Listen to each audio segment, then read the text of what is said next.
Jesus Cristo seja conosco. Este atraso inicial foi por conta de um problema de transmissão da internet. Eu espero no Senhor que consigamos avançar nesta noite, nós que estamos cultuando a Deus aqui e os irmãos que estão acompanhando essa transmissão pela internet. E para dar início a este culto ao Senhor nosso Deus, eu convido a todos que abram a palavra do Senhor no Salmo 25. Fazer a leitura deste salmo no início deste culto. Salmo 25.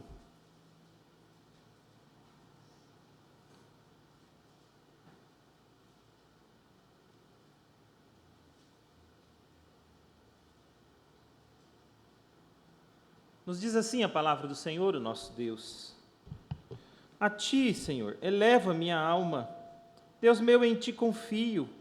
Não seja eu envergonhado, nem exultem sobre mim os meus inimigos.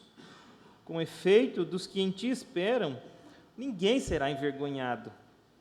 Envergonhados serão os que sem causa procedem traiçoeiramente. Faz-me, Senhor, conhecer os teus caminhos. Ensina-me as tuas veredas. Guia-me na tua verdade e ensina-me, pois tu és o Deus da minha salvação, em quem eu espero todo dia. Lembra-te, Senhor, das tuas misericórdias e das tuas bondades, que são desde a eternidade. Não te lembres dos meus pecados da mocidade, nem das minhas transgressões. Lembra-te de mim segundo a tua misericórdia, por causa da tua bondade, ó Senhor. Bom e reto é o Senhor, por isso aponta o caminho aos pecadores. Guia os humildes na justiça e ensina aos mansos o seu caminho. Todas as veredas do Senhor são misericórdia e verdade, para os que guardam a sua aliança e os seus testemunhos. Por causa do teu nome, Senhor, perdoa a minha iniquidade que é grande. Ao homem que teme ao Senhor, ele o instruirá no caminho que deve escolher. Na prosperidade repousará a sua alma, e a sua descendência herdará a terra. A intimidade do Senhor é para os que o temem, aos quais Ele dará a conhecer a sua aliança. Os meus olhos se elevam continuamente ao Senhor, pois Ele me retirará aos pés do laço. Volta-te para mim, tem compaixão, porque estou sozinho e aflito. Alivia-me as tribulações do coração, tira-me das minhas angústias. Considera as minhas aflições e o meu sofrimento e perdoa todos os meus pecados. Considera os meus inimigos, pois são muitos e me abominam com ódio cruel. Guarda a alma e livra-me.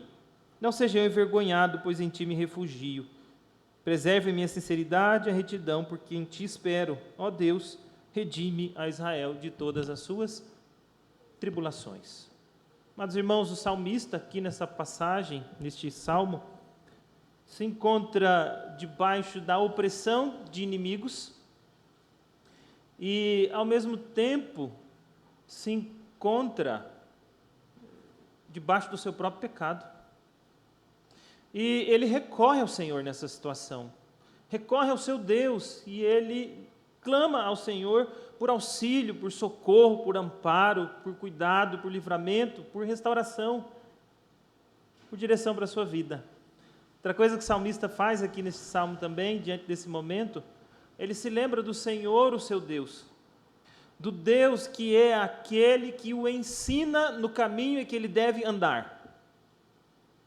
E diz assim no verso 12, que aqueles que temem ao Senhor, o Senhor mesmo instruirá ele no caminho que deve andar. Este salmo também nos mostra que, verso 10, que os caminhos verdadeiros do Senhor, ou as veredas do Senhor, são experimentadas pela graça do Senhor, por aqueles que guardam a aliança do Senhor. E o Senhor Deus é um Deus disposto e comprometido pela sua muita graça em livrar, perdoar, ensinar e conduzir. Amados irmãos, nós, de algum modo, somos como esse salmista. Nós experimentamos nossos próprios pecados, nós experimentamos aflição nesse mundo, nós temos inimigos. Os inimigos do Evangelho são inimigos do povo de Deus e eles nos perseguem a Igreja de Cristo, de um modo ou de outro. Se não talvez de uma maneira tão pessoal como o rei Davi experimentava, mas como povo de Deus nós vivemos num mundo de opressão, e nós somos afligidos também. Os nossos pecados nos afligem, o mundo cruel nos aflige, e nós temos que recorrer a esse Deus que é gracioso para perdoar, para livrar, para instruir e conduzir o seu povo na sua graça. Portanto, neste início de culto, vamos orar ao Senhor, como salmista, clamar ao Senhor nosso Deus, que Ele tenha misericórdia de nós, nos sustente, que Ele nos ensine e nos conduza na sua graça, porque nós precisamos do seu perdão, do seu amparo, da sua instrução e da sua direção. Vamos orar ao Senhor nosso Deus neste momento. Eu quero pedir ao meu irmão Paulo Ferreira, nosso irmão Paulo Ferreira, que ore ao Senhor nesta ocasião, clamando perdão pelos nossos pecados, fortalecimento, direção do Senhor para a nossa vida. Guarda o microfone, meu irmão.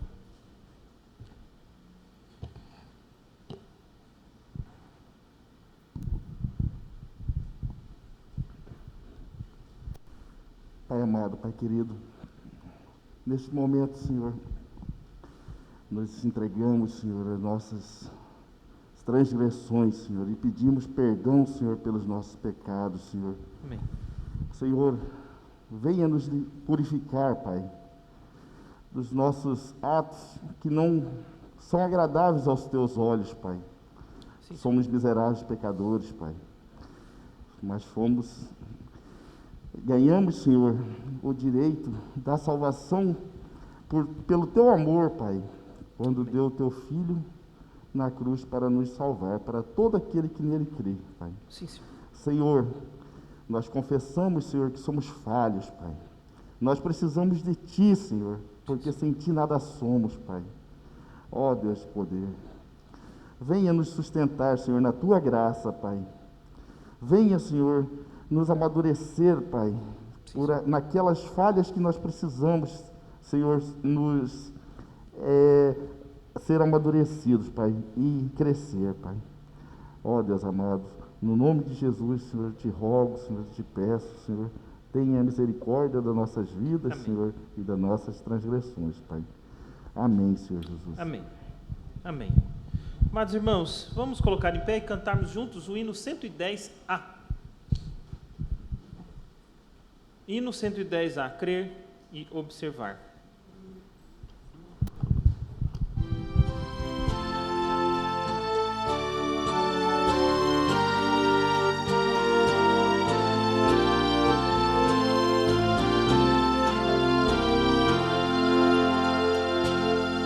Em Jesus confiar, sua lei observar, ó piedoso, que bênção, que paz, satisfeito guardar tudo quanto ordenar, alegria perene nos traz.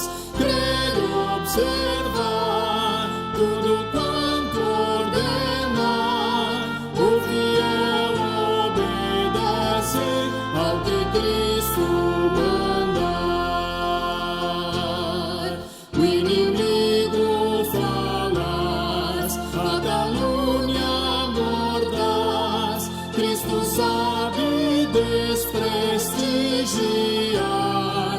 Nem tristeza, nem dor, nem intriga maior pode o crente fiel abalar. Crer e observar tudo quanto ordenar, o fiel obedece ao que Cristo mandar. Grande prova de amor, comunhão no Senhor, tem o crente zeloso e leal, o seu rosto mirar, seus segredos privar, é consolo que não tem igual. Crer e observar tudo quanto ordenar, o fiel obedece ao que Cristo mandar.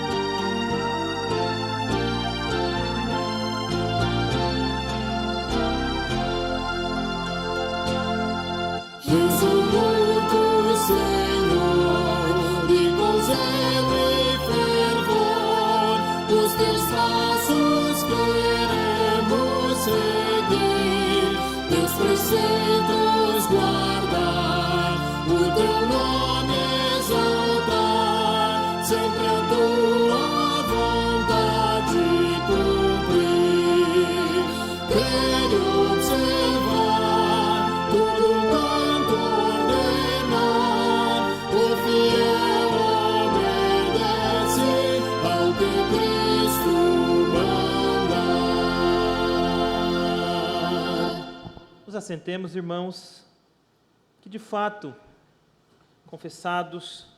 tendo confessado os nossos pecados, recebido o perdão gracioso do Senhor, que promete perdoar todo aquele que sinceramente se chega a Ele, recebendo então perdão e purificação, possamos ser animados pela graça do Senhor Deus em sermos resolutos e com zelo e fervor seguirmos os passos do Senhor, guardando os preceitos do Senhor, exaltando o nome do nosso Deus, dispostos sempre a cumprir a vontade do Senhor. Foi isso que nós acabamos de cantar no final deste hino, e que isso seja, de fato, uma verdade que conduza a nossa vida. Amados, abramos agora a palavra do Senhor nosso Deus em Tito capítulo 2, versos 11 a... Tito 2, verso 11 a 14.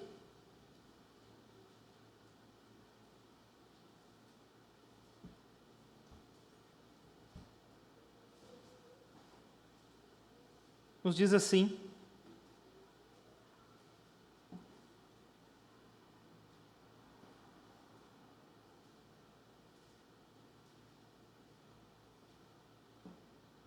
Tito 2, 11 a 14, porquanto a graça de Deus se manifestou salvadora a todos os homens, educando-nos para que, renegadas as impiedades e as paixões mundanas, vivamos no presente século sensata, justa e piedosamente, aguardando a bendita esperança e a manifestação da glória do nosso grande Deus e Salvador Jesus Cristo, o qual a si mesmo se deu por nós, a fim de remir-nos de toda iniquidade e purificar para si mesmo um povo exclusivamente seu, zeloso de boas obras. Exatamente como cantamos aqui, um povo que está disposto de coração a servir ao Senhor, conduzindo a sua vida nos caminhos do Senhor, mas isso só é possível porque a graça de Deus se manifestou salvadora a nós. O Senhor Deus, pela sua muita misericórdia, amados irmãos, veio ao nosso encontro e nos concedeu a sua graça. Ele é quem nos concedeu salvação graciosa e fez de nós um povo educado na sua graça, um povo disposto a abandonar e renunciar às impiedades e às paixões mundanas, a fim de viverem neste século sensata, justa e piedosamente cheio da esperança do retorno glorioso do nosso Senhor Jesus Cristo. A graça do Senhor nos fez isso. Portanto, amados irmãos, gratos a Deus pela sua imensa graça, vamos nos colocar em pé e vamos cantar juntos um cântico ao nosso Salvador, hino 40, um cântico ao Salvador. Cantarmos ao Cristo que tanto nos amou e pela nossa redenção seu sangue derramou. Vamos cantar juntos?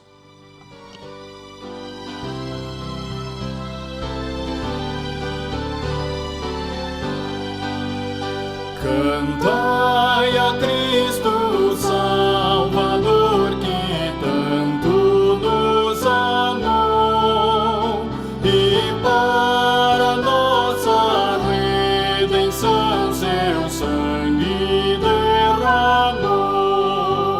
Salvação, salvação, alcançou-nos o Filho de Deus. Salvação, salvação, aleluia, Filho de Deus. Cantai o amor celestial, amor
Amados irmãos, vamos orar, assim como cantamos, também vamos orar com gratidão a Deus por tão grande salvação, salvação que nos alcançou graciosamente. Eu gostaria de pedir que nosso irmão Roque orasse a Deus neste momento, dando graças ao Senhor por ter nos alcançado com tão graciosa salvação.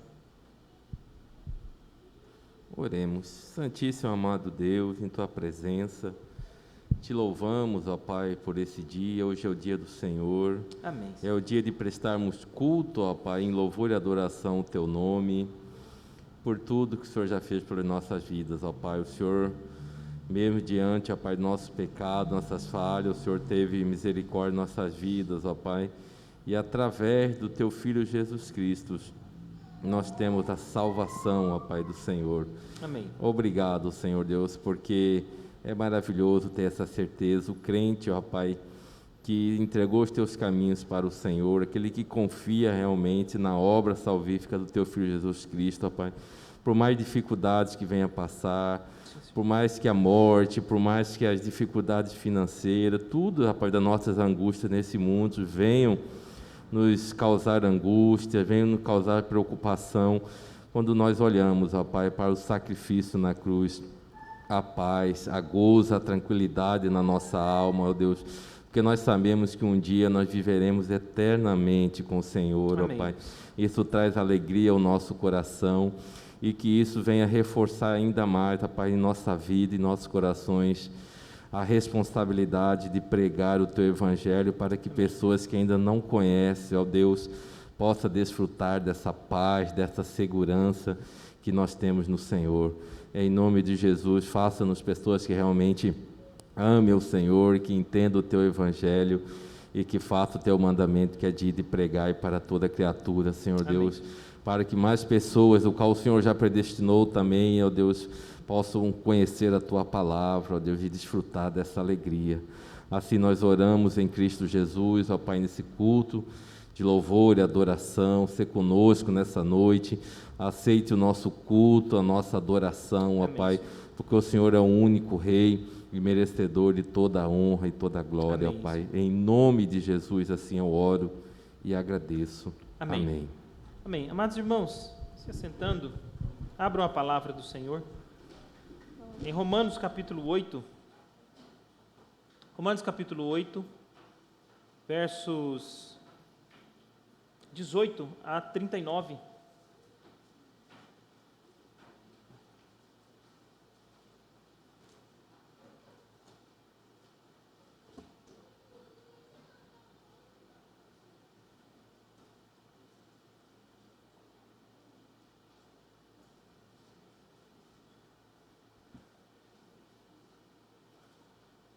A todos aqueles que foram alcançados pela graça do Senhor Deus, que receberam a fé preciosa na justiça de Cristo, todos aqueles que reconheceram que precisam de um Salvador e recorreram a Jesus Cristo como este único e suficiente Salvador de pecadores, pecadores que, arrependidos e confiados em Cristo, recebem o perdão gracioso de Deus, o livramento da condenação eterna, e o gozo e a alegria da comunhão com Deus e a esperança da glória por vir. A esses, Paulo escreve dizendo assim, verso 18: Para mim tenho por certo que os sofrimentos do tempo presente não podem ser comparados com a glória a ser revelada em nós.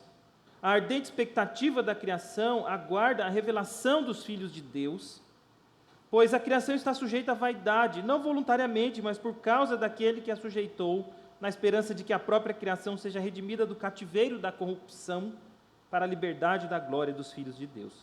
Porque sabemos que toda a criação, a um só tempo, geme e suporta angústias até agora. E não somente ela, mas também nós, que temos as primícias do Espírito, igualmente gememos no nosso íntimo, aguardando a adoção de filhos, a redenção do nosso corpo. Porque na esperança fomos salvos. Ora, esperança que se vê não é esperança, pois o que alguém vê, como espera? Mas se esperamos o que não vemos, com paciência o aguardamos. Também o Espírito semelhantemente nos assiste em nossa fraqueza, porque não sabemos orar como convém, mas o mesmo Espírito intercede por nós sobremaneira com gemidos inexprimíveis. E aquele que sonda os corações sabe qual é a mente do Espírito, porque segundo a vontade de Deus é que intercede pelos santos. Sabemos que todas as coisas cooperam para o bem daqueles que amam a Deus, daqueles que são chamados segundo o seu propósito, porquanto aos que de antemão conheceu também os predestinou para serem conforme a imagem de seu Filho, a fim de que ele seja o primogênito entre muitos irmãos. E aos que predestinou, a esses também chamou, os que chamou, a esses também justificou, e aos que justificou, a este também glorificou. Que diremos, pois, à vista destas coisas? Se Deus é por nós, quem será contra nós? Aquele que não poupou seu próprio Filho, antes por todos nós o entregou, porventura não nos dará graciosamente com ele todas as coisas? Quem tentará acusação contra os eleitos de Deus? É Deus quem os justifica, quem os condenará? É Cristo Jesus quem morreu, ou antes, quem ressuscitou, o qual está à direita de Deus e também intercede por nós. Quem nos separará do amor de Cristo? Será tribulação, ou angústia, ou perseguição, ou melhor, ou perseguição, ou fome, ou nudez, ou perigo, ou espada? Como está escrito, por amor de ti somos entregues à morte todo dia, fomos considerados como ovelhas para o matadouro. Em todas as coisas, porém, somos mais que vencedores por meio daquele que nos amou. Porque estou bem certo de que nem morte, nem vida, nem os anjos, nem os principados, nem as coisas do presente, nem do porvir, nem os poderes, nem a altura, nem a profundidade, nem qualquer outra criatura poderá nos separar do amor de Deus que está em Cristo Jesus, o nosso Senhor. Amados irmãos, o Deus que graciosamente nos concedeu salvação, é o Deus que nos recebe pela sua graça, é o Deus que nos sustenta pela sua misericórdia, de quem nós, se nele estamos em Cristo, jamais nós seremos separados dele. Portanto, neste momento de tributação de louvores ao nosso Deus, cantemos um cântico que inclusive é baseado nesse texto, que nos chama a exaltar aquele que nos mantém em suas mãos, de maneira muito graciosa, neste momento. Deus nos dê graça para louvarmos ao Senhor com alegria e paz no coração.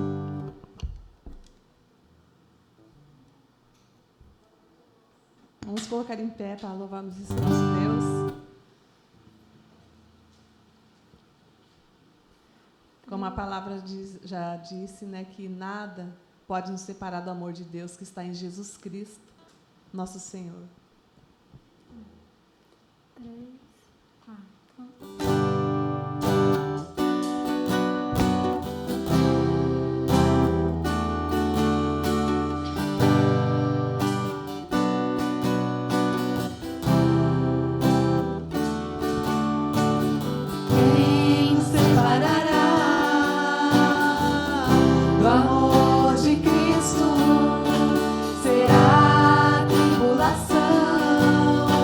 Angústia ou perseguição.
Próxima canção, Diante do Trono de Deus. Uma parte dessa música fala que o justo Salvador, ele morreu para a nossa vida libertar. E nós devemos ser, irmãos, muito gratos por isso, porque Deus tinha um plano, né? E esse plano foi consumado através de Cristo, e através dele nós temos liberdade, nós temos livre acesso a Deus. Amém? Vamos louvar ao Senhor. 1, 2, 3.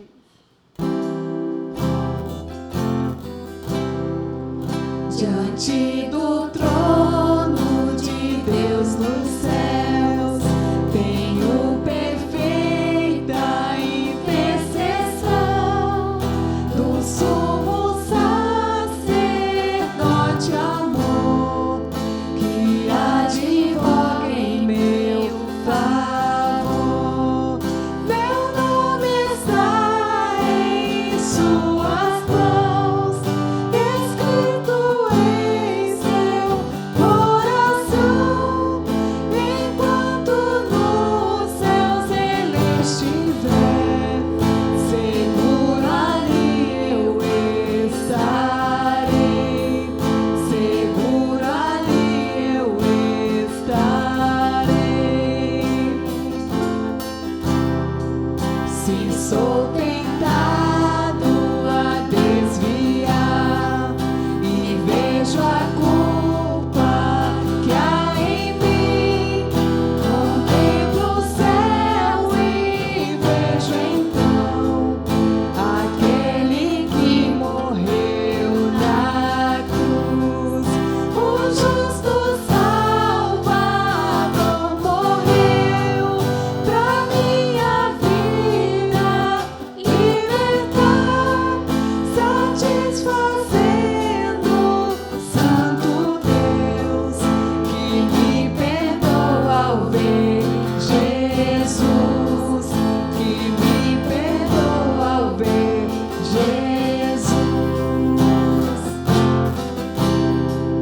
Vejo o Cordeiro que ressurgiu, minha justiça e perfeição, o grande imutável sou, o Rei da graça, o Rei dos céus.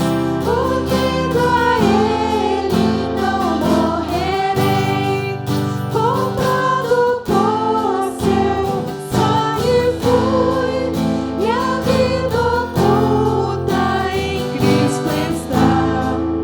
Em Cristo meu Deus Salvador, em Cristo meu Deus Salvador. Amém. Essa canção é muito bonita, porque ela fala que, ainda que as trevas venham me cercar, ainda que os montes desabem sobre mim, meus lábios não se fecharão, para sempre hei de te louvar, independente das circunstâncias. Nós devemos louvar o Senhor com toda a disposição do nosso coração. Amém, irmãos?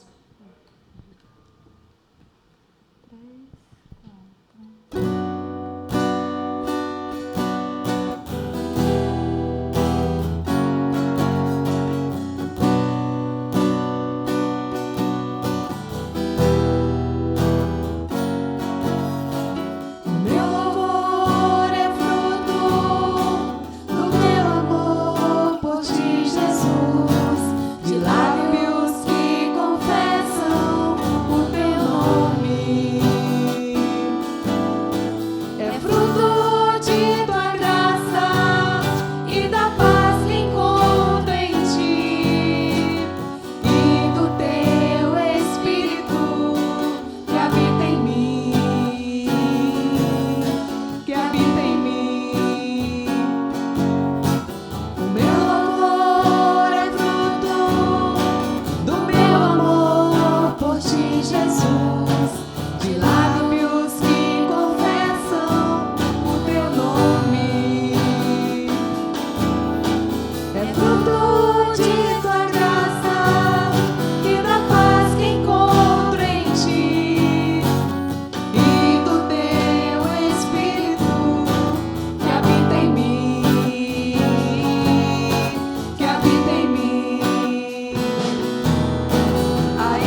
Amados irmãos, vamos orar ao Senhor mais uma vez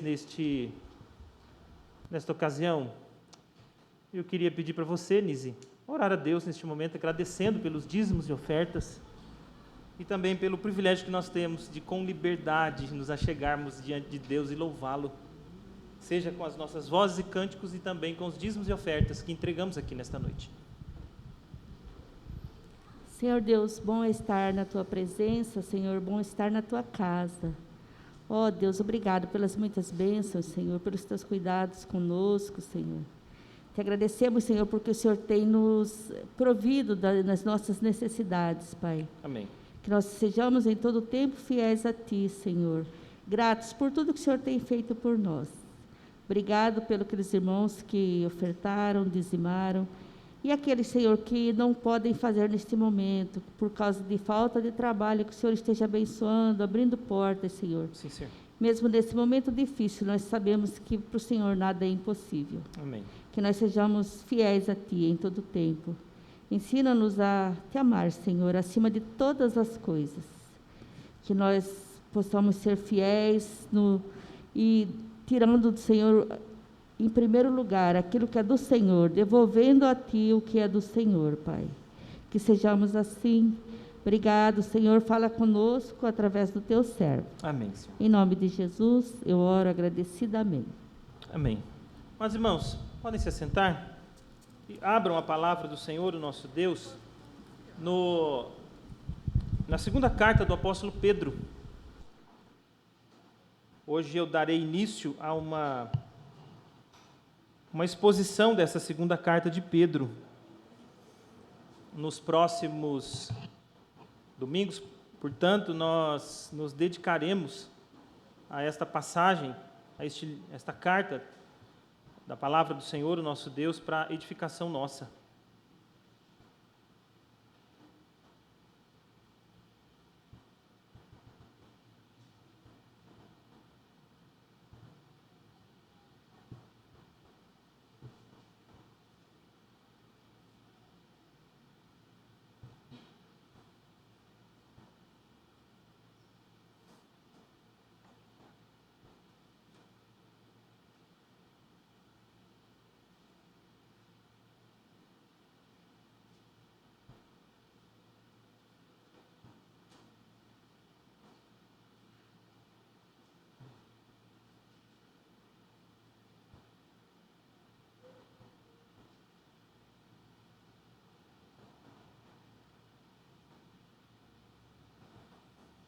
Diz assim a palavra do Senhor, o nosso Deus, em 2 Pedro, capítulo 1, versos 1 e 2.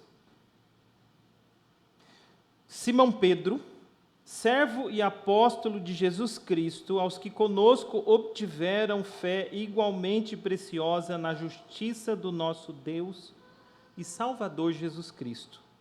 Graça e paz vos sejam multiplicadas no pleno conhecimento de Deus e de Jesus, o nosso Senhor.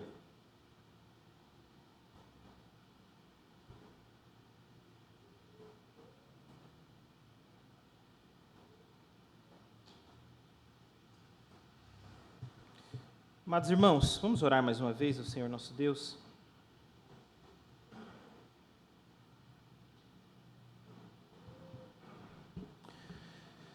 Senhor, nós estamos diante da Tua palavra, pela Tua graça, Senhor, aqui para ouvir o ensino desta verdade eterna que é a Tua palavra. Nós rogamos a Ti, ó Deus, que pela Tua muita misericórdia, o Senhor venha ao nosso encontro, abrindo o nosso entendimento, iluminando os nossos olhos, os olhos do nosso coração, dando-nos, ó Deus, disposição de ouvir as verdades da palavra do Senhor.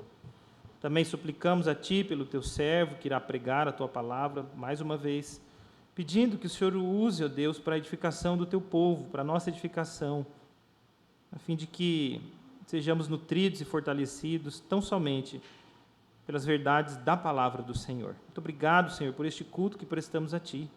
Muito obrigado, Senhor, pelo privilégio que nós temos de nos achegarmos à Tua presença, tendo sido alcançados pela Tua graça, podermos te adorar em espírito e em verdade, com reverência e santo temor, na mediação de Jesus Cristo, no nome de quem oramos. Amém.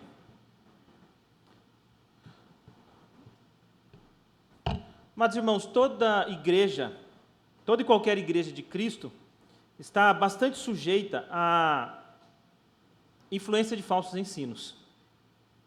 Quando nós olhamos para o cenário evangélico de maneira geral, nós não vemos apenas igrejas diferentes porque adotaram algum aspecto circunstancial da fé cristã, ou optaram por alguma direção que é inconclusiva à luz das Escrituras, ou algo, então, que é praticado apenas de modo diferente, sem ferir e sem configurar em submissão à fé cristã. Quando nós olhamos para o cenário evangélico geral, não é apenas essa diferença que nós vemos dentro das igrejas evangélicas. Essa diferença que eu me refiro, que é uma diferença circunstancial, nós podemos exemplificá-la pelo batismo. Por exemplo, um crente de confissão batista não pode chamar de herege um irmão presbiteriano porque nós praticamos o pedobatismo, né? E somos aspersionistas, ou seja, batizamos as crianças e batizamos por aspersão e não por imersão. Nós não podemos ser chamados de herege por um irmão batista por causa disso. Do outro lado, também é verdadeiro. Um crente presbiteriano não pode fazer a mesma coisa com o irmão batista apenas porque ele é credo-batista, ou seja, só batiza aqueles que professam a fé, os adultos, jovens e adultos, e porque eles são imersionistas, porque eles batizam por imersão. Porque na Escritura Sagrada não há uma conclusão final a respeito disso, embora a nossa tradição teológica tenha uma posição, a nossa tradição presbiteriana tem uma definição disso, mas nós não chamamos esses irmãos de hereges porque eles têm opinião diferente sobre essa matéria circunstancial. Porque ambos mantêm intacto o cerne da questão em relação ao batismo. Batizam com água, em nome do Pai, do Filho e do Espírito Santo, e batizam aqueles que creem em Cristo, no nosso caso, incluindo os filhos da aliança dos crentes. Mas quando nós olhamos para o cenário evangélico em geral, não são apenas essas diferenças circunstanciais que encontramos, como eu disse. Nós encontramos toda sorte de proliferação de engano. Toda sorte. Ensinos estranhos, irmãos, que conseguem influenciar tão fundamentalmente um grupo, ao ponto deles se tornarem conhecidos por aquela distinção equivocada teológica que professam, que abraçaram.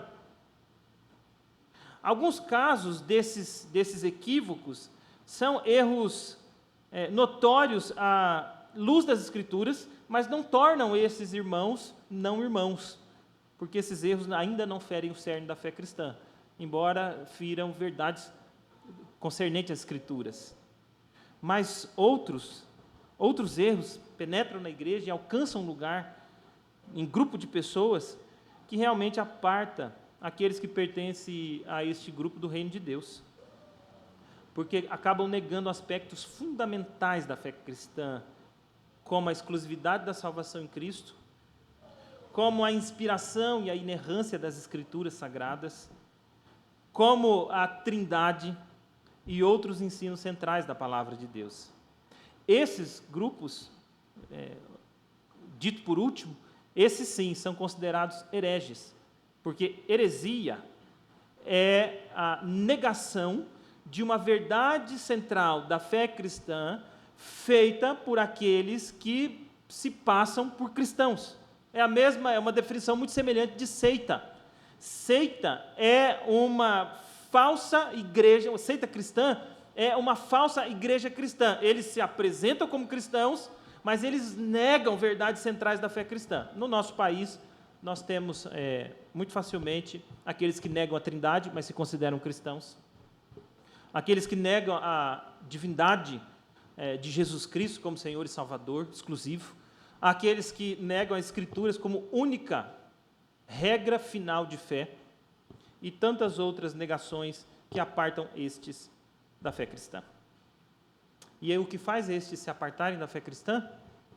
O Senhor Jesus já havia dito isso, quando ele disse a estudiosos bíblicos da época que eles erravam, e errar aqui é rejeitar o próprio Cristo como Messias prometido, e no contexto específico ali, uma compreensão da vida eterna. Eles erravam porque eles não conheciam nem as Escrituras e nem o poder de Deus. O poder de Deus aqui nesse sentido, inclusive, é o poder que as Escrituras revelam a respeito de Deus. E Oséias também havia dito a mesma coisa em Oséias 4:6, quando o Senhor, por meio do profeta, disse que o meu povo está sendo, isso lá em Oséias 6:4, ou melhor, 4:6, que o meu povo está sendo destruído porque lhe falta o conhecimento. E aí, esse conhecimento que falta ao povo de Deus por causa do próprio povo de Deus, mas também por causa daqueles que ensinam o povo de Deus. Porque Oséias continua dizendo: pois tu, sacerdote, rejeitaste o conhecimento, também eu te rejeitarei, para que não sejas sacerdote diante de mim, visto que te esquecestes da lei do teu Deus. Deus, então, repreende esses falsos ensinadores. Eu também me esquecerei dos teus filhos. E é, de fato, irmãos, diante desse cenário que nós vivemos. De um lado, a falta de conhecimento da palavra de Deus por parte de um número de crentes e de seus líderes. A falta de conhecimento não por motivo qualquer, senão por desinteresse mesmo. Como Oséias diz, o problema não é que eles apenas não conhecem, é porque eles não se interessam em conhecer, eles desprezam o conhecimento, porque o conhecimento da palavra de Deus para a sua igreja está dado. É interessante que as pessoas são, muito frequentemente, altamente interessadas em conhecer as áreas em que atuam, sempre buscando aprimorar profissionalmente, frequentemente estudando, fazendo cursos, especializações, para que se tornem bastante hábeis naquilo que operam. Ou também se dedicam a conhecer melhor os seus próprios hobbies, dedicando horas do seu tempo livre para conhecer áreas que têm interesse. Mas, infelizmente, não raras vezes acontece que essas mesmas pessoas, tão interessadas em adquirir conhecimento na sua área de atuação, e tão eficazes para conhecer as coisas que interessam nos seus hobbies, são profundamente desinteressadas em investir tempo da sua vida em estudar a palavra de Deus junto com a igreja e também em casa, sozinho, com a sua família. De um lado, nós temos, então, a falta de conhecimento e o desinteresse pelo conhecimento da verdade da palavra de Deus, nos dias de Oséias, nos dias de Cristo, o que não é diferente nos nossos dias. Do outro lado, nós temos os falsos mestres, que tentam infundir na igreja de Cristo erros que distanciam o entendimento do povo de Deus das Escrituras. Eles são carismáticos e atraentes, porque eles sabem como seduzir aqueles que querem seduzir, porque eles sabem encontrar as coisas que alimentam as inclinações pecaminosas daqueles que se deixam seduzir. Eles são perversos no que fazem, porque eles não têm nada de útil para fazer na igreja, então investem tempo em propagar as suas ideias, os seus projetos malignos. E eles amam o poder, por isso eles buscam formar um grupo seduzido para si, a fim de fortalecer-se, encontrar espaço no corpo de Cristo para propagar seus enganos e levar à frente seu projeto de poder maligno e de ensino perverso. Amados, essa é de fato uma combinação perfeita para o fracasso da igreja. Crentes frágeis no conhecimento de Deus e falsos mestres perspicazes em enganar e seduzir os crentes a fim de ostentar um projeto de poder e dominação. O que fazer diante de tamanho perigo? Perigo esses que de fato rondam a igreja do Senhor, como ronda a igreja do Senhor em todos os tempos, como rondava a igreja do Senhor nos dias de Pedro. E o que fazer é o que nós encontramos aqui no apóstolo Pedro, porque nessa segunda carta, o apóstolo Pedro age diante desses ataques de falsos mestres que estavam tentando destruir a igreja de Cristo. E ele, então, por escrever, inspirado pelo próprio Deus, a fim de enfrentar aqueles dilemas de seus dias, rejeitando o engano e conduzindo a igreja ao conhecimento da verdade de Deus, nos entrega então a palavra do Senhor, para que nós mesmos, como igreja, hoje, sejamos fortalecidos contra o engano e contra a aceitação desses enganos no corpo de Cristo, dispondo o nosso coração a conhecer mais a verdade da palavra do Senhor. Pedro escreve essa carta aqui, irmãos, para aqueles que receberam, mediante a justiça de Cristo, a mesma fé preciosa que os apóstolos tinham. Esse é um grupo de crentes a quem Pedro já havia escrito uma carta, ele diz lá no capítulo 3, que é a segunda carta que ele escreve aos irmãos. E nessas duas cartas, ele estava interessado em despertar com lembranças a mente esclarecida ou a mente sincera daqueles irmãos a respeito do ensino verdadeiro da palavra de Deus entregue pelos profetas e apóstolos, ou seja, o Antigo e o Novo Testamento como verdade da palavra do Senhor. Ele já tinha escrito uma carta.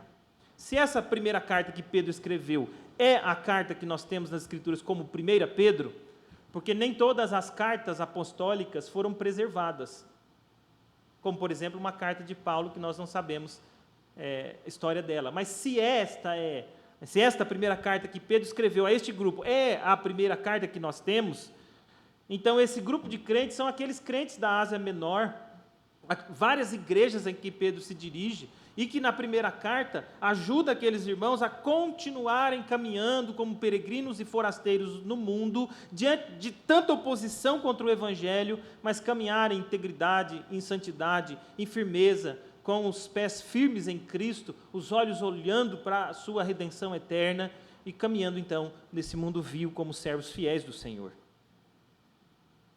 Essa carta foi escrita no fim da vida do apóstolo. Ele mesmo diz lá no verso 14 do capítulo 1, que ele está prestes a morrer. Um apóstolo, de maneira distinta da maioria dos cristãos, quanto à sua relação com Deus, no sentido de receber revelação, inclusive a própria inspiração da Escritura, Deus havia revelado para ele que ele logo partiria, deixaria este tabernáculo, a linguagem dele. Ele morreria. E alguns estudiosos, então, classificam esta carta aqui como também um testamento entregue por Pedro à igreja, que continuaria caminhando depois da morte do seu líder, de alguém que causava grande influência naquela igreja. Por que é que Pedro escreve esta carta? Como um certo comentarista diz, esse aqui é um documento polêmico, ou seja, tem o propósito de se opor à influência de um grupo de mestres nas igrejas a que ele escreve, não apenas para denunciar esses enganos, embora o faça, mas também para apresentar argumentos em defesa do falso ensino anunciados por esses mestres, a fim de que os crentes mesmo da igreja não apenas recebam de Pedro uma exposição da impiedade daqueles homens, mas eles mesmos sejam nutridos de argumentos bíblicos para que possam, então, continuar combatendo aqueles ensinos enganosos que surgem na igreja do Senhor. E quando nós lemos a carta, a partir então das contestações que Pedro apresenta, se destaca aqui dois grandes problemas daquela igreja. O primeiro deles era o ceticismo escatológico, ou seja, esses falsos mestres rejeitavam o retorno de Cristo. Eles eram céticos quanto à volta do Senhor, eles não criam na volta do Senhor, e eles pregavam que a volta de Cristo era uma fantasia ilusória da parte dos apóstolos. Não era qualquer errinho, era gente perversa, que negando o retorno do nosso Senhor Jesus Cristo, conforme ensinavam os apóstolos. Eles também eram homens de libertinagem moral. Em nome, então, da falsa compreensão da liberdade cristã, esses mestres aqui defendiam o direito a uma libertinagem inconsequente. E exatamente nisso, irmãos, eles ganhavam adeptos na igreja interessados em abandonar a pureza cristã. Não nos enganemos. Não nos enganemos, como nos dias do apóstolo Pedro. Os falsos mestres que permitem licenciosidade moral ganham adeptos na igreja de Cristo, porque nós pecadores somos sujeitos às inclinações pecaminosas e a gostar de um estilo de vida que seja mais flexível em relação ao chamado à santidade e à pureza cristã. E aqui, irmãos, esses dois temas estão extremamente relacionados. Sabe por quê? porque onde não há julgamento divino, tudo é permitido. Tudo é permitido. Se não há juízo, se Cristo não voltará, e não voltando não haverá juízo, então tudo é permitido. Exatamente então para combater esse tipo de ensino, que vinha tentando minar a fé e a esperança do povo de Deus, e tentando tirar o povo de Deus do caminho da santidade e arrastar o povo de Deus para a tolerância de um padrão de imoralidade, que este apóstolo então dedica esses poucos capítulos a esta igreja. Uma outra coisa que é importante conhecermos é a característica desses falsos mestres. Quando nós lemos a carta de Pedro, nós encontramos facilmente um conjunto de características iníquas que fazem parte desses falsos mestres. Veja comigo. Eles são contadores de fábulas engenhosamente inventadas. Verso 16 do capítulo 1. Ou seja, ensinavam o que as Escrituras não ensinavam. Ensinavam conforme as suas próprias fascinações e ilusões. Eram defensores de ideias próprias e não da verdade das Escrituras. Eles eram semelhantes aos falsos apóstolos ou os falsos profetas do Antigo Testamento, porque eles buscavam, diz lá em 2 Pedro capítulo 2, verso 1, introduzir dissimuladamente heresias destruidoras até o ponto de renegarem Cristo, como fez Balaão. E eles, verso 2 do capítulo 2, conquistavam seguidores que seguiam eles nas suas práticas libertinas. Verso 3 do capítulo 2, eram avarentos, e por serem avarentos, então, compravam as pessoas com palavras fictícias, ainda no verso 3 do capítulo 2. Esses homens andavam segundo a carne, paixões mundanas, versículo 10 do capítulo 2. Eles menosprezavam qualquer governo, porque para eles não tinham nenhum compromisso com sujeição à autoridade constituída. Isso está lá no verso 10 do capítulo 2. E eles desprezavam qualquer governo, também nesse mesmo versículo, eram atrevidos, arrogantes, homens sem nenhum pudor, porque eles não tinham qualquer temor de difamar autoridades superiores. No verso 11, nós encontramos que esses homens eram brutos e irracionais, praticantes da injustiça, no verso 13, cheios, então, de prazer, tinham como, então, prazer a sua luxúria carnal, verso 13. Encontravam satisfação na própria mentira, ou na linguagem da nossa versão revista atualizada, no capítulo 2, verso 13, se regalavam nas suas próprias mistificações. Ou seja, eles contavam as suas ilusões fantasiosas, as suas ideias que vinham encontrando seguidores, e eles se deleitavam nesses ensinos malignos, mentirosos.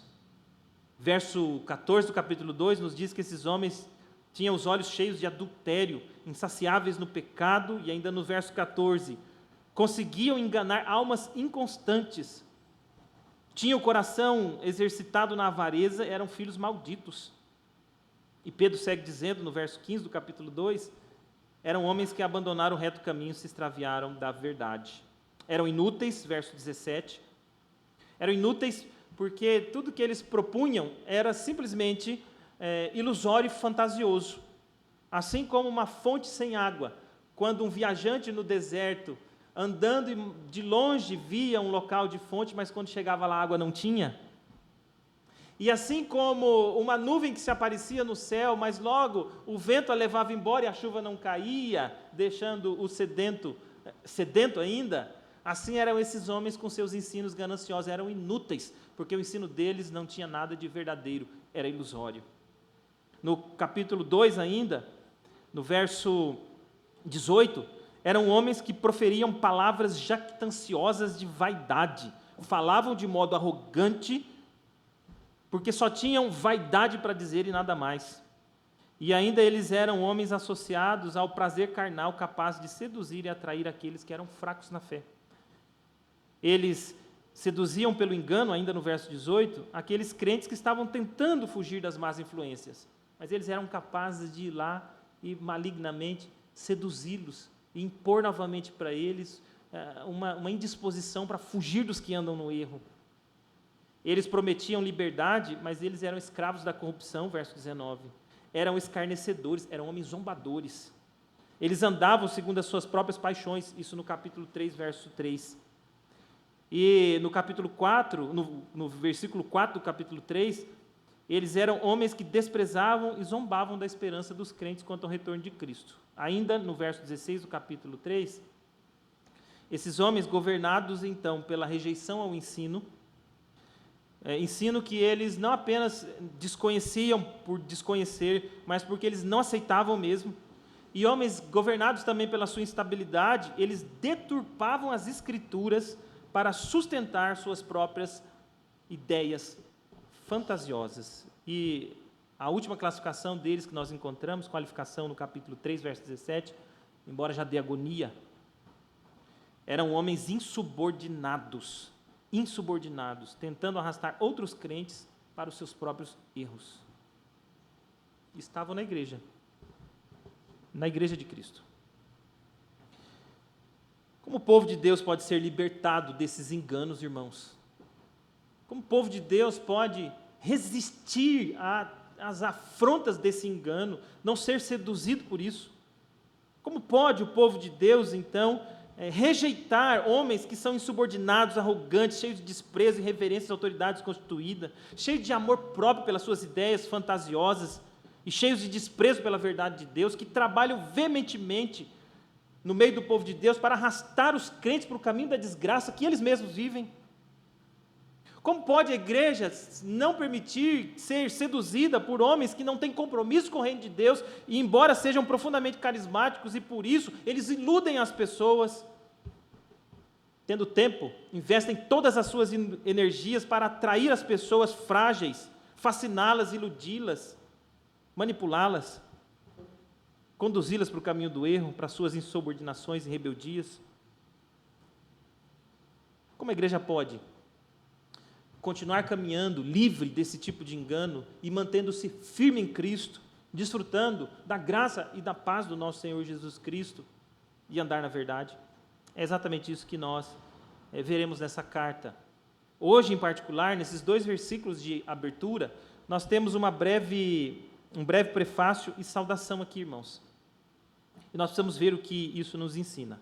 Eu já disse para vocês em outras ocasiões que há textos das Escrituras que têm muita dificuldade de apresentarmos uma ideia com argumentos, organizar isso em termos de uma ideia e argumentos, porque um texto como uma introdução, uma conclusão, neste caso aqui, esta introdução, ela é basicamente contida de um prefácio, onde Pedro se apresenta e fala dos seus leitores, e então profere uma saudação inicial aqui nesse texto. No entanto, nós podemos estudar essa saudação inicial e encontrar nela verdades importantes, características importantes da igreja de Cristo que deseja combater o engano em seu meio. Características importantes da igreja de Cristo que deseja combater o engano no seu meio. A primeira característica que nós encontramos aqui nesse texto, isso nós vemos em Pedro, que ele é uma autoridade que reconhecia seu lugar no reino de Deus como servo. Pedro se contrapõe aqui aos falsos mestres, como um mestre verdadeiro, um apóstolo, um servo de Cristo, alguém que está interessado em que a igreja experimente e desfrute do caminho verdadeiro da vida na presença do Senhor.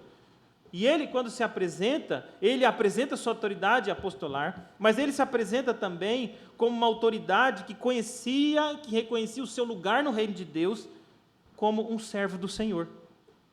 Ele se apresenta assim: Pedro, ou Simão Pedro, servo ou escravo, e apóstolo de Jesus Cristo. Esse nome duplo de Pedro, conhecido pouco, Simão Pedro, pelo menos conhecido pouco junto, nós não sabemos exatamente por que Pedro optou nessa segunda carta, o que é incomum, ele se apresentar como esse nome. Os especialistas sugerem pelo menos 2 coisas. Uma é que, diante de um cenário de grave engano, Pedro precisa certificar-se de que ele mesmo é o apóstolo, então ele apresenta, digamos assim, o seu nome completo. Uma outra tentativa de entender o que temos aqui é que Pedro apresenta os seus 2 nomes, o nome hebreu e o nome gentil, o nome grego. Simão, um nome da sua origem hebraica, e Pedro, um nome de origem grega. Nós sabemos que Jesus mesmo ensinou que Pedro significa pedra, não é isso? Ou Cefas também, da língua aramaica, mas aqui ele apresenta, então, esses dois nomes, e os estudiosos sugerem que talvez Pedro esteja querendo dizer aqui que ele é servo de Jesus Cristo, um apóstolo da igreja, indistintamente da igreja de Cristo, sejam os judeus ou os gentios. Como um apóstolo de Cristo, ele está preocupado não apenas com um grupo da igreja, mas com a totalidade da igreja do Senhor. Todos aqueles que professam a fé em Cristo em todos os lugares. Nós não vemos nessa carta nenhuma ênfase de disputa entre judeus e gregos, em gentios, mas nós sabemos que era um problema na igreja. Então, ele se apresenta assim. Uma outra característica importante que nós encontramos aqui do apóstolo Pedro é que ele se apresenta como um escravo de Cristo, como um homem sujeito ao senhorio de Jesus Cristo. É assim que ele se denomina, servo de Jesus Cristo. Essa palavra, servo, é uma palavra usada na língua e no mundo grego para denominar aqueles que serviam como escravo em uma casa. Não que recebiam para trabalhar, mas que eram escravos mesmo, comprados como escravo, eram então escravos deliberadamente. Pessoas que não tinham o direito de decisão, de questionamento, de escolha, mas que estavam ali inteiramente ao serviço do seu senhor.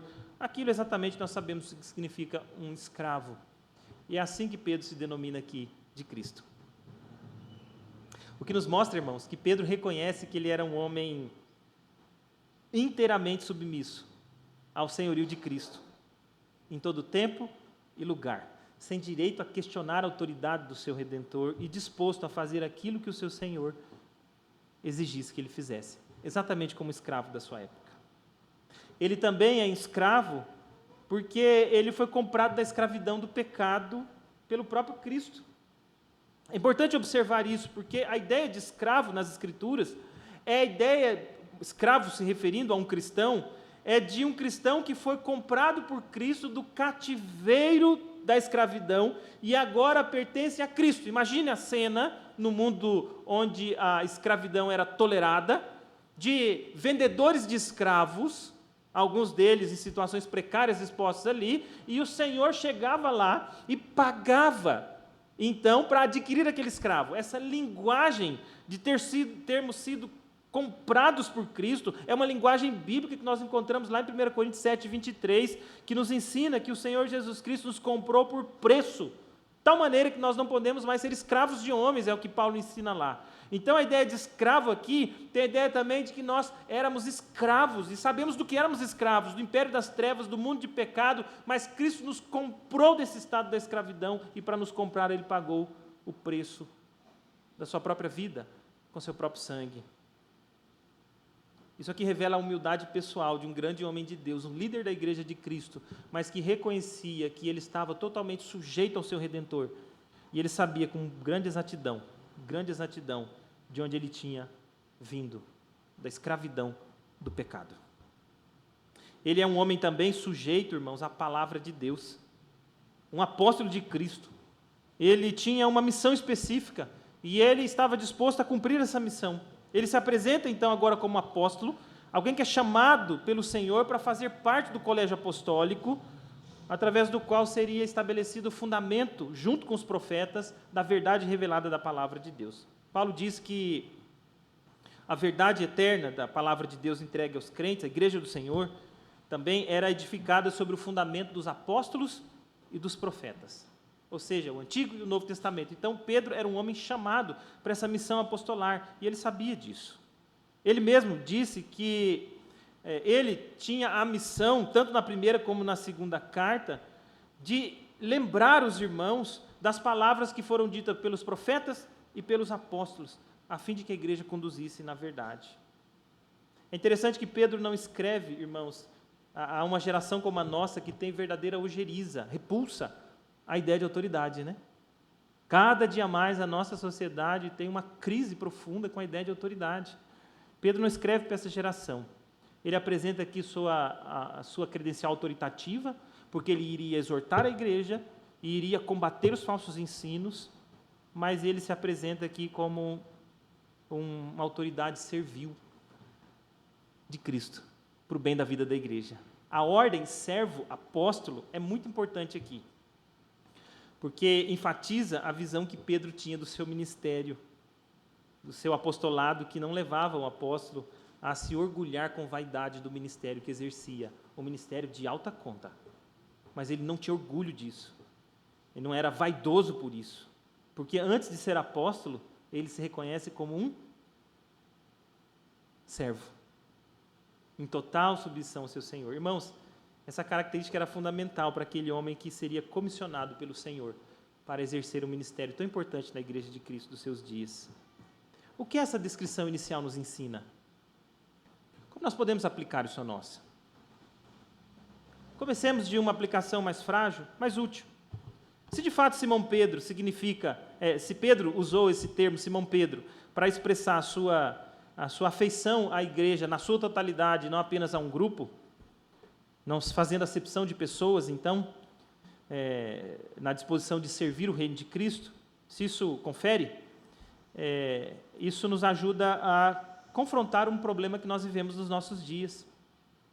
Que, irmãos, infelizmente, é a existência de um certo desinteresse por aqueles que não fazem parte da Igreja do Senhor. Um certo exclusivismo evangélico. Isso precisa ser mudado. E eu estou me referindo não a qualquer igreja, eu estou me referindo à nossa própria igreja. A nossa igreja, eu me refiro à nossa igreja Alvorada. Veja como é a cena comprovada desse certo exclusivismo evangélico que tem sido prejudicial para nós mesmos. No final do culto, vocês serão capazes de perceber isso, como são capazes de perceber se observarem qualquer pós-culto. Os membros da igreja se fecham para conversar entre si da mesma maneira que sempre conversam todos os domingos e não têm a menor interesse ou disposição de se atentar àqueles que vêm nos visitar. Ora, se isso não é um certo tipo de acepção, e eu peço que os nossos visitantes não se sintam constrangidos, mas eu não posso deixar de advertir a minha igreja diante de um quadro como esse. É terrível isso, quando há um desinteresse da parte do povo de Deus de cuidar de todas as pessoas que estão dispostas a conhecer o Evangelho, no nosso caso, através de nós. Uma das coisas mais trágicas que eu vi e que é icônica para mim nesse caso, é um dia em que 2 visitantes veio à nossa igreja, eu já disse isso aqui, e no final do culto, eu estava fora, cumprimentei uma, conversei um pouco, cumprimentei outra, conversei um pouco, e a fila andou, eu cumprimentei todo mundo, e todo mundo voltou-se para si mesmo, começaram a conversar os grupos ali, daqui a pouco, sabe com quem essas mulheres estavam conversando? Uma com a outra, por causa do desinteresse em servir indistintamente aqueles que precisam do Evangelho. Essa é uma aplicação frágil à luz desse texto, porque nós não temos certeza se Pedro escreveu por isso, mas o princípio é verdadeiro e a preocupação é sincera, e eu creio que nós, como igreja, temos que ser mais atentos, irmãos, a estarmos dispostos a servir a todos que se interessam pelo Evangelho, indistintamente, e não sermos exclusivistas, como eram os judeus nos dias do Novo Testamento, mesmo judeus cristãos. Isso não compete mais a nós. Outra verdade que esse texto nos ajuda a refletir é que nós somos escravos, irmãos, comprados por Cristo. Nós somos libertados da escravidão do pecado. E, nesse sentido, deveria haver em nós uma humildade pessoal profunda, como tinha em Pedro, porque nós sabemos que nada do que somos é mérito nosso. Como nós encontraremos nesse texto aqui, nós fomos alcançados pela graça de Deus, o Senhor Deus nos concedeu fé para crer nele, nós cantamos e lemos textos bíblicos que enfatizam a graça do Senhor sobre nós, de modo que nós somos comprados então por Cristo, da escravidão do pecado e feitos servos do Senhor para servi-lo. Como eu disse, jamais deveria haver algum tipo de orgulho espiritual em nós, como não havia em Pedro aqui, o grande apóstolo, mas que se classifica antes de tudo como servo de Cristo. Ainda nesse sentido, é importante refletirmos que nós somos chamados, irmãos, a servir, a sermos pessoas dispostas a servir no corpo de Cristo, termos um coração servil, estarmos dispostos a ser conduzidos por Cristo para a glória de Cristo, fazendo aquilo que o Senhor nos chama a fazer pela palavra dEle, e não servir a nós mesmos. Sabe uma das coisas que grandemente me aflige e que me preocupa profundamente? É que muitas vezes há disposição em nosso coração de servir, mas nós queremos servir do nosso próprio jeito. É mais ou menos assim. Eu vou fazer isso, mas do meu jeito. Essas palavras talvez não sejam nunca usadas, mas elas são manifestadas da seguinte maneira. Quando alguém se dispõe a resolver um problema, mas a solução necessária para a resolução desse problema não é conforme a pessoa gostaria de fazer. E sabe o que ela faz? Ela simplesmente se indispõe, criando barreiras, obstruções, dificuldades e, por fim, se negando a fazer o que é necessário no corpo de Cristo, porque não é do jeito dela. Quem serve a Cristo desse jeito, irmãos, não serve. Efetivamente não serve, porque não tem um coração servil, interessado no reino de Deus, mas em fazer as coisas do seu próprio modo. Outra verdade que nós encontramos nesse texto é a ordem das coisas. Pedro é um servo apóstolo. Alguém que reconhece, então, que foi chamado para exercer um ministério, mas antes de ser alguém que está engajado ou recebeu uma missão, é um servo que está disposto a servir o Senhor. Esse deveria ser a disposição do nosso coração, um povo servil, como o apóstolo Pedro era um servo do Senhor, disposto a fazer o que o Senhor nos chamara a fazer. Esse texto também nos ensina, irmãos, que nós precisamos entender que se nós quisermos fugir do engano e dos seus enganadores que surgem no meio do povo de Deus, nós precisamos nos submeter à autoridade apostólica, como essa igreja estava disposta aqui ao receber essa carta, a submeter à autoridade apostólica de Pedro. Porque a autoridade apostólica, junto com a autoridade profética, o Antigo e o Novo Testamento, são a verdadeira palavra de Deus, para a qual nós devemos submeter todo o nosso entendimento. Se nós quisermos nos livrar, então, do engano, nós precisamos nos submeter à autoridade das Escrituras como nossa regra final de fé e prática. Não as fantasias dos homens, a ideia dos homens, não as suas elucubrações, não as suas preferências, mas a verdade da palavra de Deus. E aqui há algo muito perigoso nesse sentido, que nós veremos com maior, exploraremos mais para frente nessa carta, mas uma das coisas que nós encontramos aqui é que esses falsos mestres usavam as Escrituras, mas usavam de maneira parcial para defender os seus enganos. Tanto é que Pedro vai dizer, lá no capítulo 3, versos 14 a 16, que estes homens eram brutos, irracionais, ignorantes não no sentido de que eles simplesmente não tinham conhecimento, que eles rejeitavam o conhecimento. E sabe o que eles faziam com os escritos de Paulo? Deturpavam os ensinos de Paulo para dar lugar e vazão às suas próprias fascinações.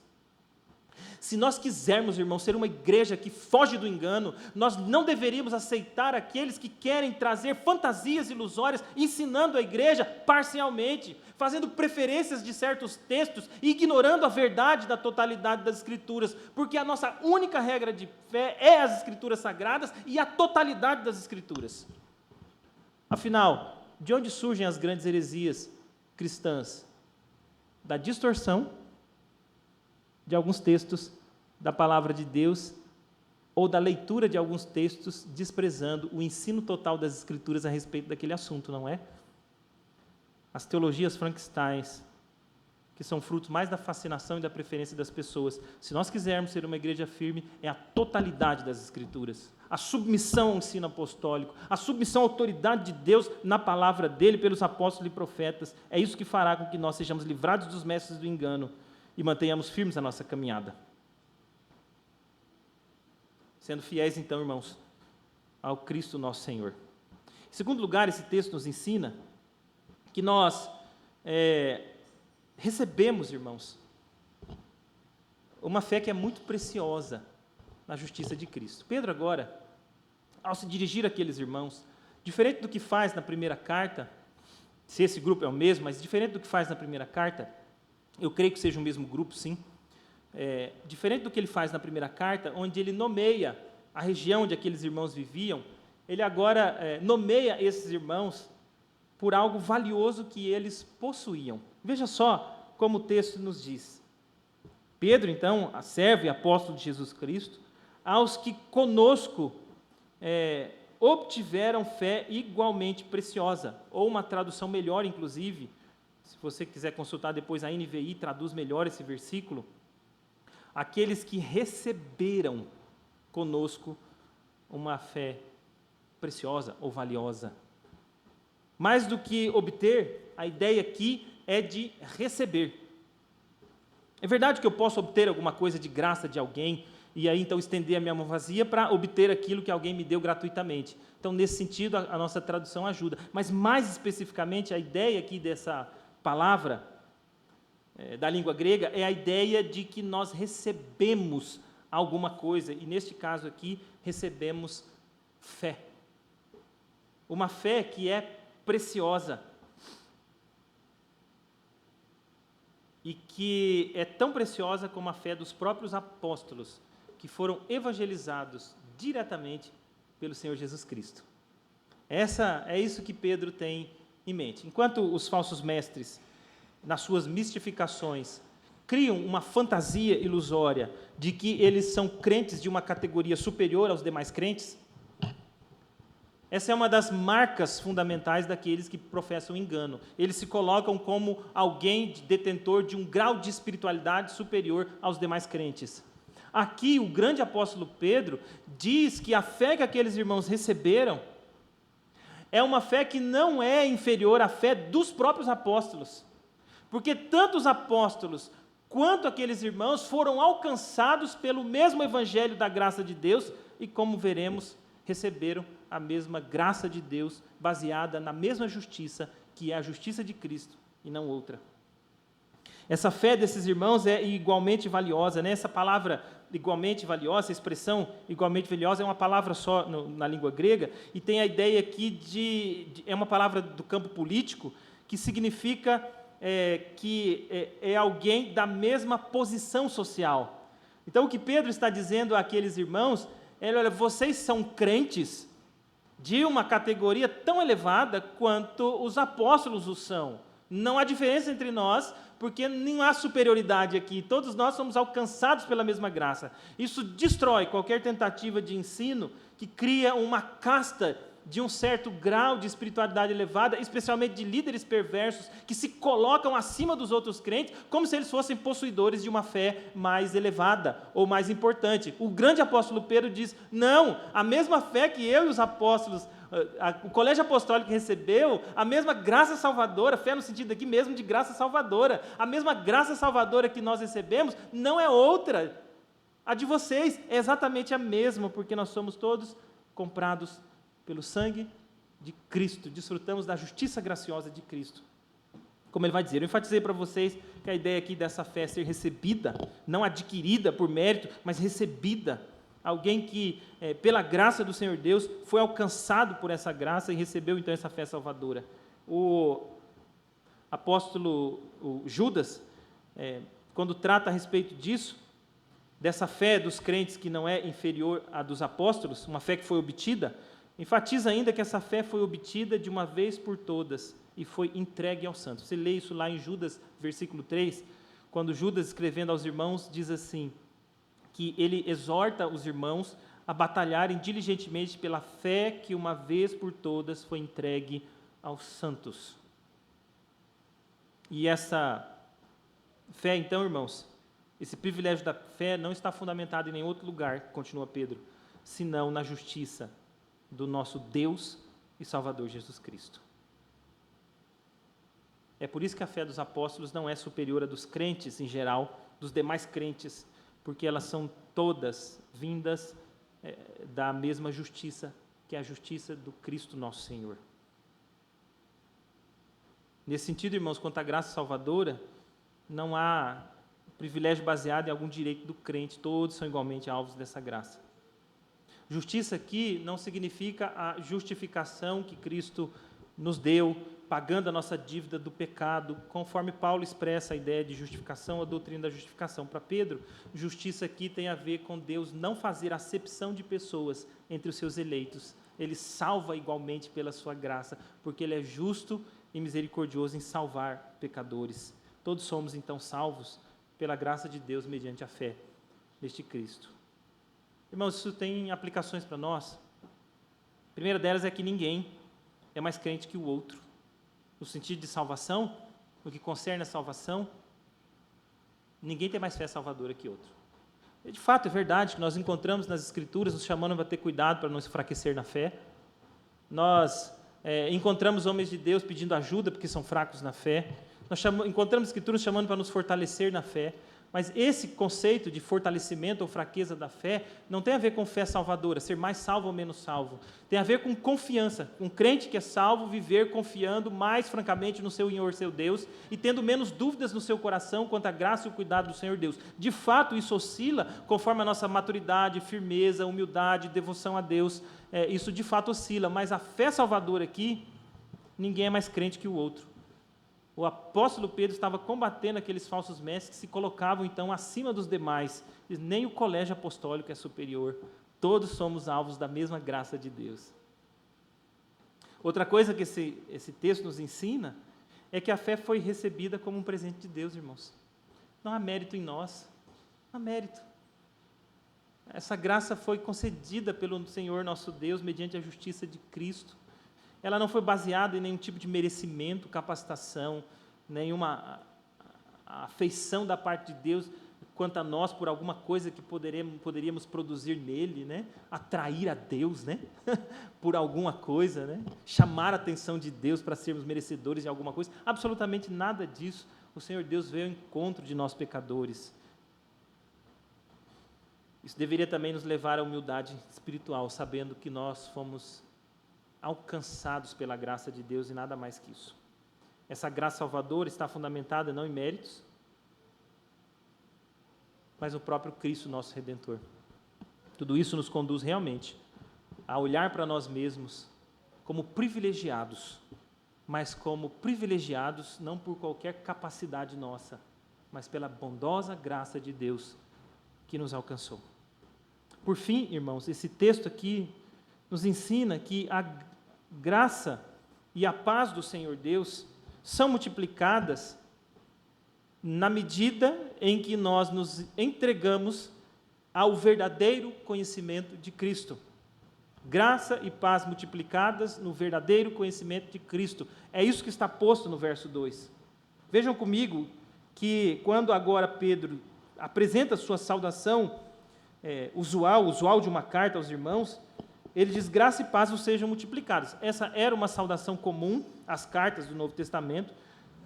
Nós sabemos que graça significa, de fato, esse favor gracioso do Senhor, então ganha um significado na fé cristã, e sabemos que paz não é qualquer ausência de problema, mas tem a ver com a reconciliação com Deus, com sermos reconciliados com Deus pelo sangue, pela cruz do nosso Senhor Jesus Cristo. Nós éramos inimigos de Deus, mas nós somos reconciliados com Deus. Portanto, graça, essa graça que nos alcançou, favor imerecido do Senhor Deus, e paz é a reconciliação com Deus, que nos livra da inimizade contra Deus por causa dos nossos próprios pecados e da ira de Deus, e nos reconcilia com Ele por Cristo Jesus. E o pedido de Pedro, então, é que esta graça do Senhor Deus e a paz do Senhor Deus sejam multiplicadas na vida dos crentes, e aí ele apresenta uma qualificação singular, que tem a ver exatamente com o que ele já estava combatendo aqui. Esta graça e esta paz seriam multiplicadas no pleno conhecimento de Deus e de Jesus Cristo. Olha só, que coisa extraordinária nós encontramos nesse texto. O crente, esse é o desejo do apóstolo, e por ser um desejo, pode ser inclusive compreendido como uma promessa, como uma instrução verdadeira para a igreja do Senhor, não simplesmente uma saudação casual, mas como algo que é verdadeiro. A graça, o deleite na graça do Senhor Deus e a paz de Cristo que enche o nosso coração, vem, à luz desse texto, no pleno conhecimento de Deus e de Cristo. Então, nessa saudação aqui, este elemento que não é comum se apresenta.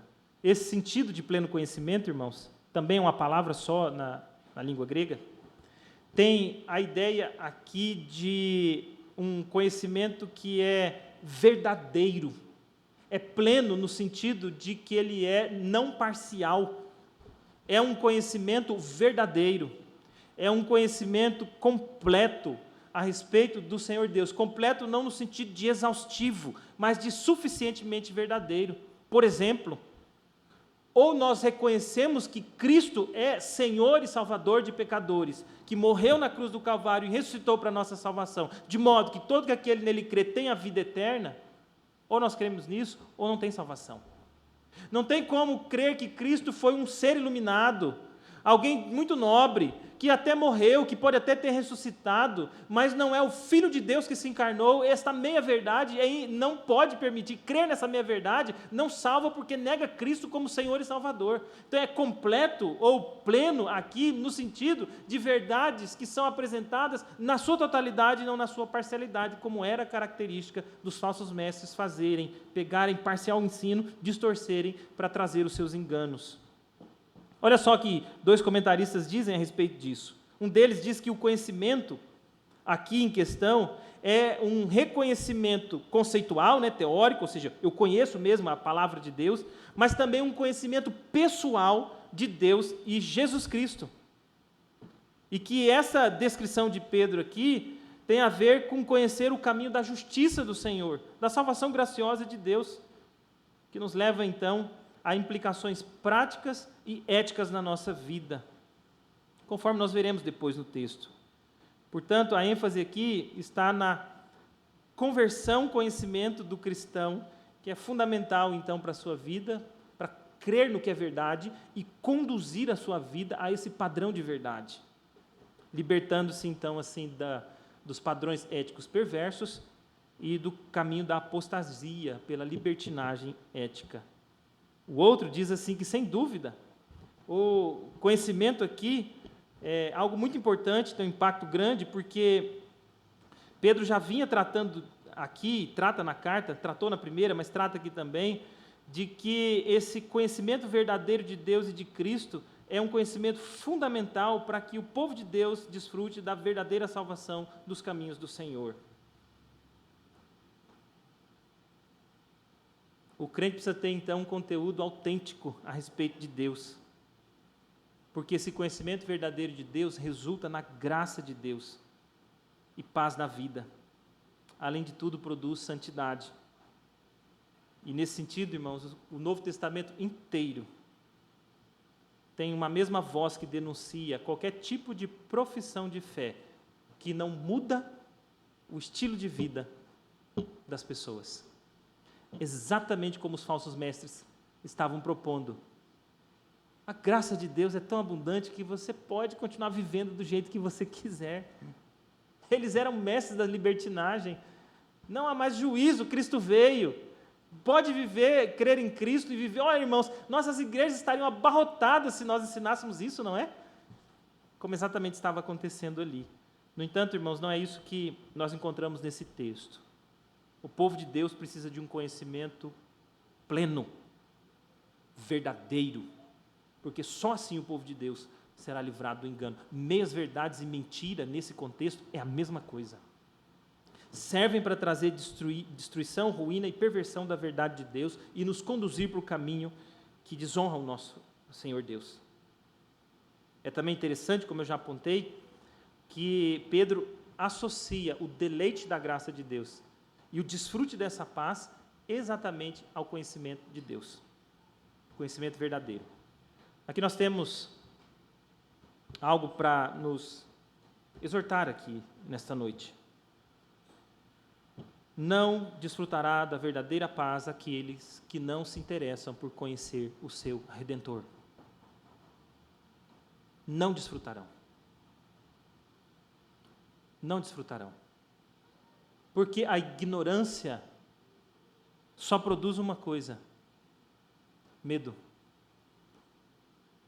Leva à incerteza, à falta de convicção e à oscilação do pensamento e do coração diante das tempestades que a vida impõe.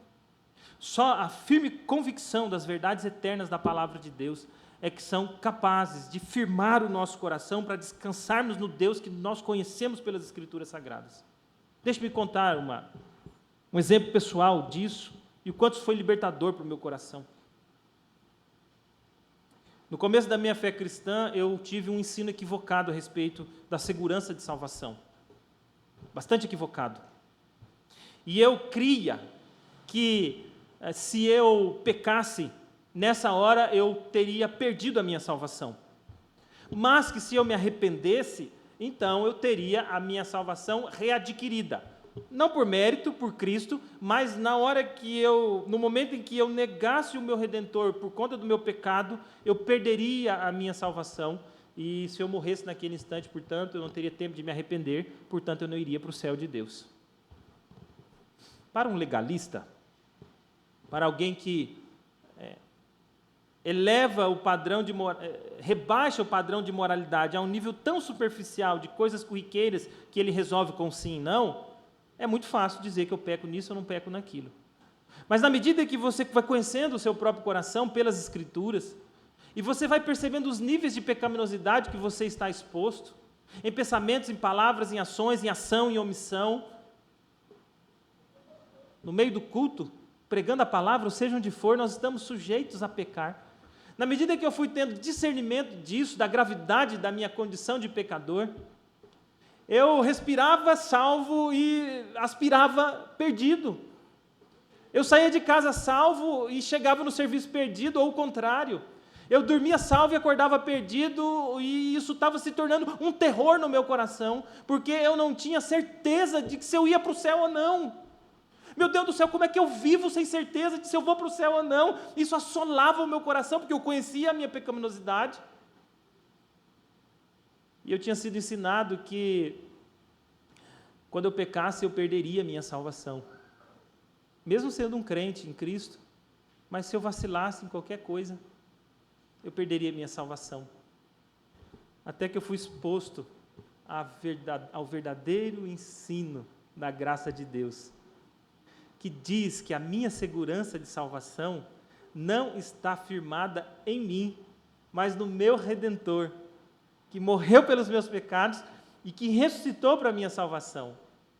Isso não tem nada a ver com eu continuar pecando, porque o pecado é uma ofensa contra o meu Redentor. No entanto, os meus pecados não me separam do meu Deus, porque Cristo morreu exatamente pelos meus pecados, para que eu fosse reconciliado com Ele. E o dia que essa verdade penetrou o meu coração,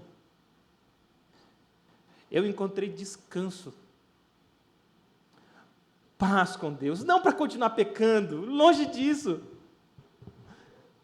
mas para descansar, sabendo que eu sou pecador remido pelo sangue do Cordeiro, que há um Deus gracioso comprometido em me manter, porque nada, morte, vida, as coisas do presente, do porvir, os poderes qualquer, absolutamente nem qualquer criatura, nem eu mesmo, tenho poder para me separar do amor de Deus, porque o amor de Deus em mim está fundamentado em Cristo.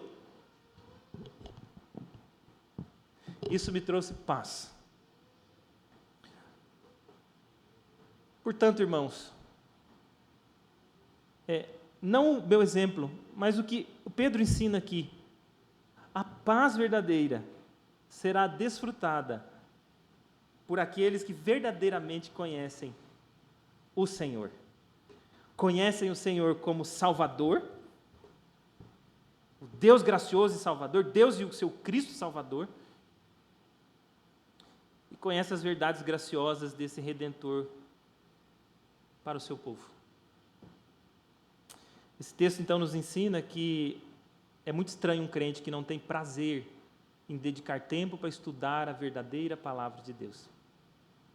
Porque é por meio dela que nós teremos o conhecimento verdadeiro do nosso Redentor. Isso também nos leva, irmãos, a uma rejeição frontal a todo e qualquer ensino que não seja pleno conhecimento ou conhecimento verdadeiro. Mestres parciais que ensinam meias verdades para sustentar as suas fascinações são uma desgraça na Igreja de Cristo. E nós devemos rejeitar isso. Porque só a verdadeira palavra de Deus é que conduz a igreja no caminho da verdade. O que esse texto nos ensina, então, irmãos, como características importantes da igreja de Cristo, que tem desejo de combater o engano no seu meio? Que nós precisamos, assim como Pedro, reconhecer o nosso lugar no reino de Deus como servos do Senhor. Servos. Nós precisamos desfrutar desta verdade tão graciosa, que a fé que Deus nos deu é uma fé preciosíssima. Se alguém zombar da sua fé em Cristo, achando que ela é pueril, que ela é uma fé tola, infantil, tola, descanse seu coração, porque aos olhos do Senhor Deus não. Ela é uma fé que é valiosa. A mesma fé dos apóstolos é a fé da igreja do Senhor, dos servos de Cristo com os apóstolos. Se essa fé for firmada na verdadeira palavra de Deus, ela é preciosíssima. Esse texto nos ensina também, como característica importante de uma igreja que deseja realmente combater o engano no seu meio, é o apego pela verdade da palavra de Deus. Não, em hipótese nenhuma, com um fim em si mesmo.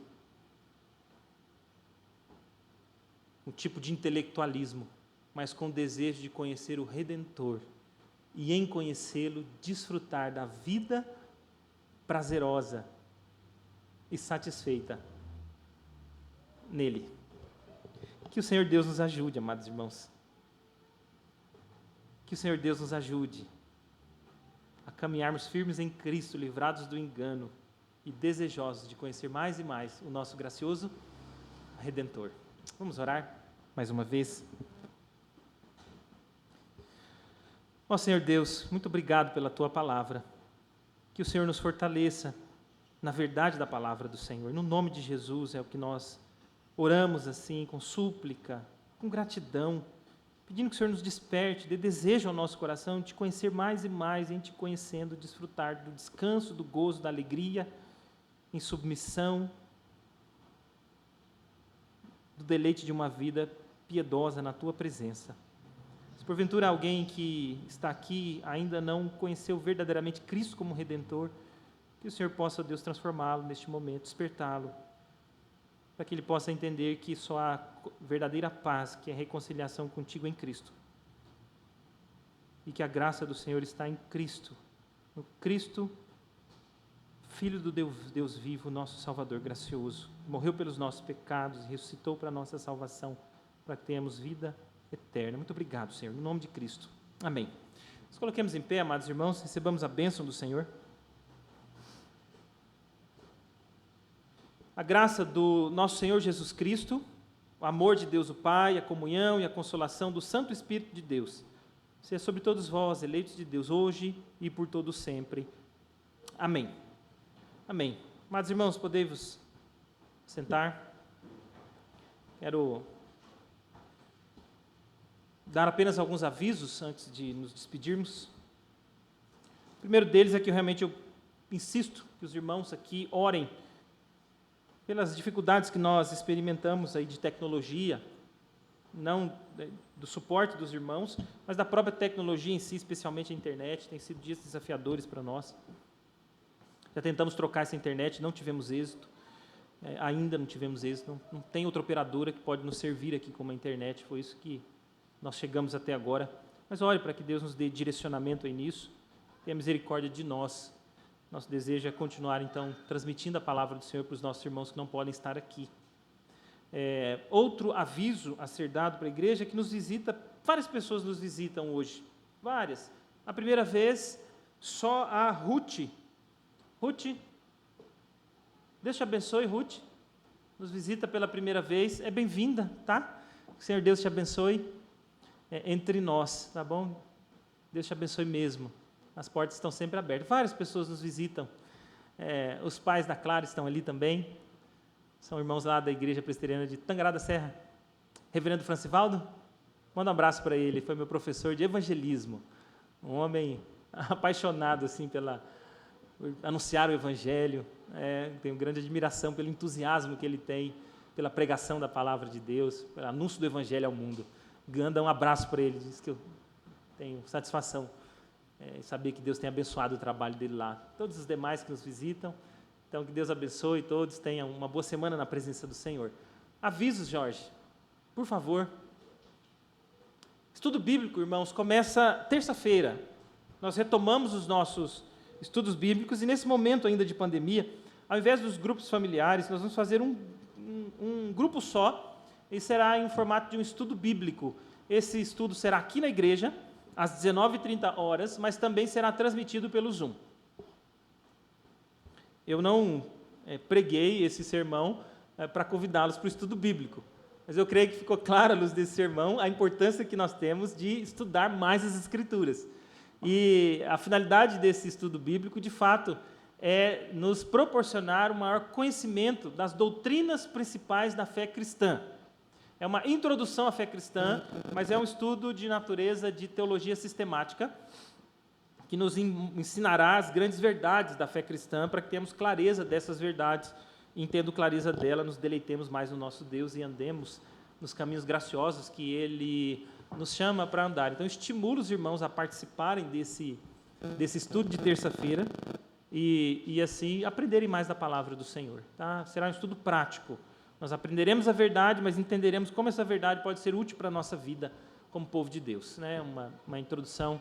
Pode passar mais um slide, Jorge? Nós estudaremos esses livros aí, só até aí, Jorge. Nós usaremos esses livros aí, são 2 livros, né?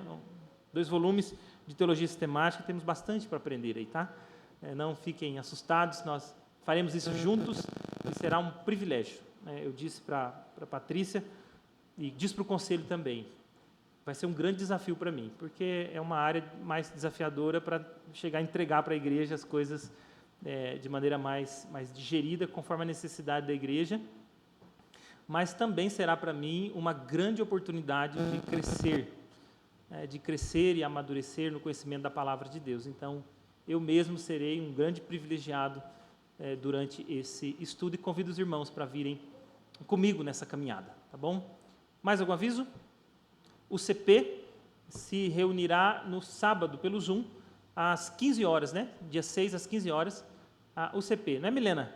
Sábado às 15 horas. Então, tá bom, esse também o aviso. Irmãos, também oremos pela situação que se encontra a nossa cidade, de conhecimento geral, que amanhã nós teremos uma audiência pública para estabelecer aí um rumo para o nosso município, na verdade para o Estado, mas falando aqui para o nosso município. Continuemos orando por isso, continuemos sendo zelosos, cuidadosos. A pandemia se encontra num estágio grave novamente.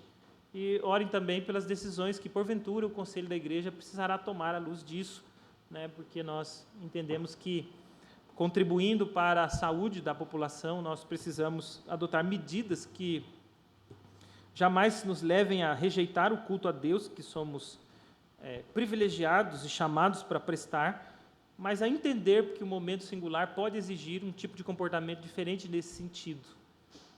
Então, que oremos por isso, que Deus nos dê graça e direcionamento aí aos nossos entes públicos e também ao conselho da nossa igreja. Domingo começa uma nova série de estudos bíblicos, né, Vladimir? Nosso professor Vladimir assumirá a sala, trabalhará marcas de uma igreja saudável.